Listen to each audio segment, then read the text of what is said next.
Hello student, সবাই কেমন আছো? আশা করি সবাই ভালো আছো। ক্লাস 10 দশম শ্রেণীর যারা স্টুডেন্ট আছো, তোমাদের সেকেন্ড সামেটিভ পরীক্ষা আগস্টের ফার্স্ট উইক থেকে। তাই তোমাদের জন্য আজকের এই ভিডিও। তো আজকের এই ভিডিওর মাধ্যমে আমি তোমাদেরকে মডেল কোশ্চেন সেট 1 নম্বর তোমাদেরকে কিছু সাজেস্টিভ কোশ্চেন দেবো, প্রশ্নপত্র 40 মার্কের, যেটা তোমাদের 1 ঘন্টা 30 মার্কের পরীক্ষা হয়ে থাকে। 1 ঘন্টা 30 মিনিটের পরীক্ষা হয়ে থাকে। তো তোমাদের শুধু কোশ্চেন দিচ্ছি, অ্যান্সার দিচ্ছি না, কারণ তোমরা বাড়িতে বসে এই সেটটা তোমরা নিজেরাই করবে, অ্যান্সারগুলো নিজেরাই করবে। তোমাদের কোন প্রশ্নের কোন অ্যান্সার হচ্ছে অবশ্যই তোমরা কমেন্ট করবে, আমি দেখে জানাবো। তো ফার্স্ট দেখো, মডেল কোশ্চেন সেট, সঠিক উত্তরটি নির্বাচন করো। দেওয়া আছে দেখো, একই উদ্ভিদের দুটি ভিন্ন ফুলের পরাগযোগ হলো। 4টি অপশান দেওয়া আছে: অটোগেমি, অ্যালোগেমি, জেনোগেমি, গেইটোনোগেমি। সঠিক উত্তর কোনটা হবে তোমরা অবশ্যই কমেন্ট করে জানাবে। আমি উত্তরটা বলছি না, উত্তর আমি কমেন্টে তোমাদেরকে বলে দেব তোমরা কমেন্ট করার পরে। সেকেন্ড দেখো কোশ্চেন 1.2, পুনরুৎপাদনের মাধ্যমে বংশবিস্তার করে এইরকম একটি প্রাণী হলো গোলকৃমি, প্ল্যানেরিয়া, স্পাইরোগাইরা, ক্লাইমোডোমোনাস। কোনটা সঠিক উত্তর হবে তোমরা জানো নিশ্চয়ই, অবশ্যই কমেন্ট করবে। 3 নম্বর কোশ্চেন দেখো, বয়সন্ধিকাল হলো কত বছরের মধ্যে? 4টি অপশান দেওয়া আছে: 10 থেকে 19, 10 থেকে 11, 10 থেকে 14, 11 থেকে 15। এবার দেখো 1.4, একটা ক্রস দেওয়া আছে। দেখো, capital T small T cross small T হলো এক প্রকার back cross, reciprocal cross, test cross, সংকরায়ন। কোনটা হবে তোমরা অবশ্যই জানো। 1.5 দেখো, হিমোফিলিয়া এ দেখা যায় যে ফ্যাক্টরটির ত্রুটির কারণে। কোন ফ্যাক্টরের ত্রুটির কারণে হিমোফিলিয়া এ দেখা যায়? এখানে ফ্যাক্টর 8, ফ্যাক্টর 9, ফ্যাক্টর 12 এবং ফ্যাক্টর 2। কোনটা হবে অবশ্যই তোমরা জানাবে। 1.6 দেখো, কোন ক্ষেত্রে F1 জনুর ফিনোটাইপ এবং জিনোটাইপ অনুপাত, F1 বলছি, F2 জনুর ফিনোটাইপ এবং জিনোটাইপ অনুপাত উভয় 1:2:1 হবে? কার ক্ষেত্রে ফিনোটাইপ এবং জিনোটাইপ অনুপাত? এটা নিশ্চয়ই তোমরা জানো, পড়েছো বইতে। সম্পূর্ণ প্রকটতা, অসম্পূর্ণ প্রকটতা, অপ্রকটতা, মেন্ডেলীয় প্রকটতা।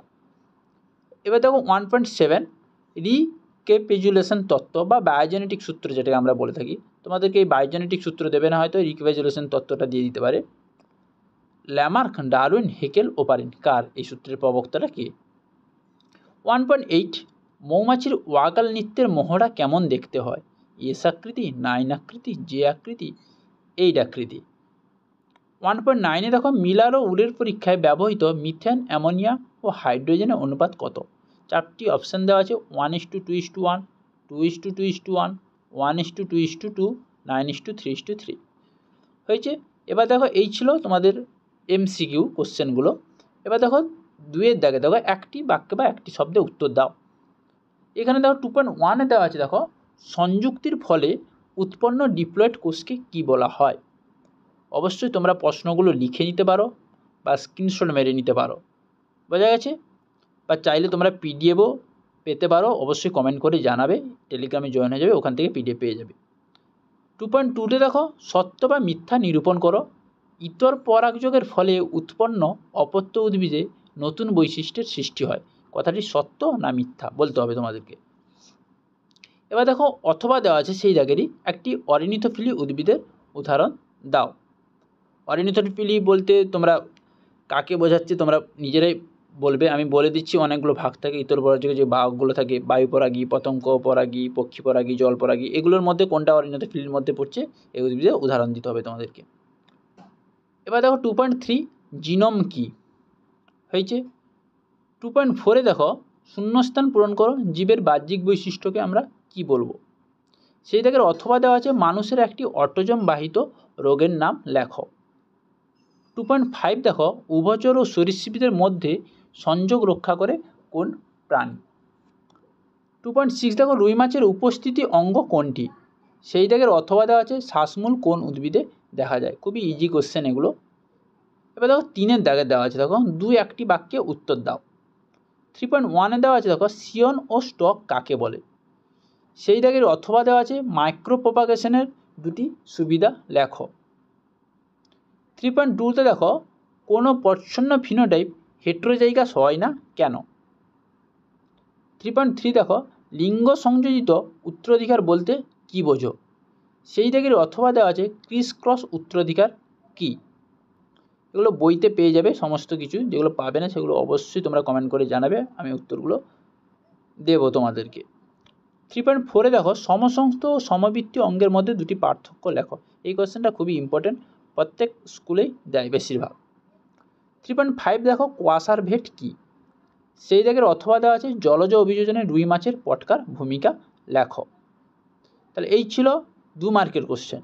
এবার দেখো 4 দাগে যেটা বিভাগ ঘ বলে থাকে, এর 5 মার্কের কোশ্চেন, 3টি কোশ্চেন থাকে, প্রত্যেকটি অথবা থাকে, অনুরূপ কোশ্চেন থাকে, তোমাদেরকে 3টি করতে হয় 5 মার্কে। 4.1 দেওয়া আছে দেখো জনুক্রম কাকে বলে? উপযুক্ত রেখাচিত্রের সাহায্যে ভান্নের জনুক্রমটাই লেখো। সেই দাগের অথবা দেওয়া আছে নিষেক কাকে বলে? সপুষ্পক উদ্ভিদের নিষেক প্রক্রিয়া সংক্ষেপে লেখো।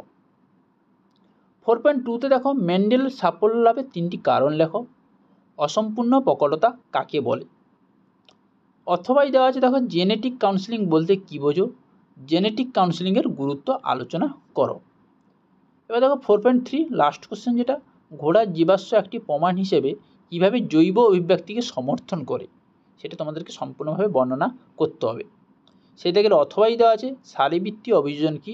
সুন্দরী গাছের লবণ সহনের অভিযোজন সম্পর্কে সংক্ষেপে লেখো। এগুলো হচ্ছে 2+3, কোনটা 5 মার্কের, যেগুলো ভেঙে ভেঙে দেওয়া আছে সেগুলো হচ্ছে 3+2 বা 2+3।